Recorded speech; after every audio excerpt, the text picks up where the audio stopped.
இயேசு கிறிஸ்துவின் நாமத்தில் அன்பின் வாழ்த்துக்கள். இந்த நாளில் ஆண்டவர் உங்களுக்கு தருகிற வார்த்தை சங்கீதம் 97:5. கர்த்தரின் பிரசனத்தினால் பர்வதங்கள் மெழுகு போல உருகிற்று. சர்வ பூமியினுடைய ஆண்டவரின் பிரசனத்தினாலே உருகி போயிற்று. பிரியமானவர்களே, கர்த்தருடைய பிரசனம், அவருடைய வல்லமை நம்மளை தொட்டுட்டா போதும், நம்ம வாழ்க்கையில வந்தா போதும். பிரச்சனை பர்வதம் போல இருந்தாலும் மெழுகு போல அது உருகி போகுமா. 12 வருடமாய் பெரும்பாடுள்ள ஸ்திரீயானவள் இயேசுவின் வஸ்திரத்தை போய் தொடுறாங்க. வல்லமா பரப்பட்டது, பிரசனம் பாய்ந்து சென்றது. இந்த பிரசனம் தொட்ட மாத்திரத்துல 12 வருடமாய் பர்வதம் போல வேதனை அளித்து கொண்டிருந்த அந்த பிரச்சனை மெழுகு போல உருகிற்று.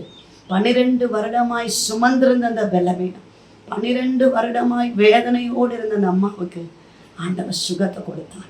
அற்புதம் உடனே நடந்தது. நம்ம வேதத்துல பார்க்கிறோம். பிரியமானவர்களே, ஏசப்பா வந்தா, ஆவியானவர் வந்தா, அவருடைய பிரசனம் வந்தா எல்லா சூழ்நிலை மாறும். பலவீனம் பலனாய் மாறும். எவ்வளோ பெரிய பிரச்சனையா இருந்தாலும் அவருடைய பிரசனம் முன்பதாக அது மெழுகு போல உருக்கும். செபிப்போம். நீங்க நேசிக்கிறீங்க நல்ல தகப்பனே, இந்த கால வேலைக்காக நினைச்சிருக்கிறோம். கத்த தந்த நல்ல வார்த்தைக்காக நன்றி அப்பா.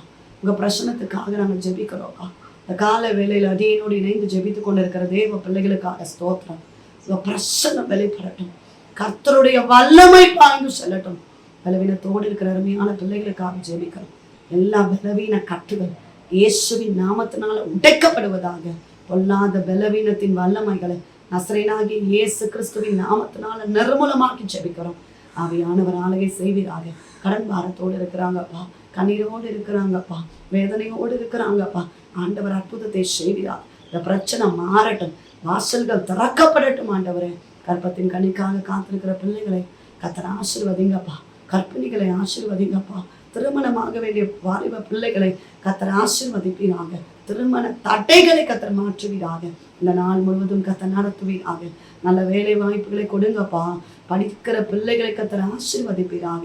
விசேஷித்த ஞானத்தான் தப்புவீராக. நம்முடைய கரத்தை தாழ்த்தி ஒப்பு கொடுக்கிறோம். இயேசு கிறிஸ்துவின் நாமத்தில் ஜெபிக்கிறோம். இந்த ஜீவனுள்ள நல்ல தகப்பனே, ஆமென். பிரியமானவர்களே, கத்தர் உங்களோடு பேசி இருக்கிறார். கத்தர் நிச்சயமாய் உங்க வாழ்க்கையில் இருக்கிற சூழ்நிலையை அவர் மாற்றுவார். உங்களுக்காக, உங்களுடைய ஜெப விண்ணப்பங்களுக்காக நாங்கள் ஜெபிக்கிறோம். நீங்களும் எங்களுக்காக, இந்த ஊழியர்களுக்காக ஜெபித்துக் கொள்ளுங்கள். டிவோஷன் மூலமாய் உங்களோடு ஆண்டவர் பேசுகிறதை பகிர்ந்து கொள்ளுங்கள். இந்த வார்த்தை அநேகருக்கு பிரயோஜனமா இருக்கும் என்றால் அநேகருக்கு ஷேர் பண்ணுங்க. God bless you.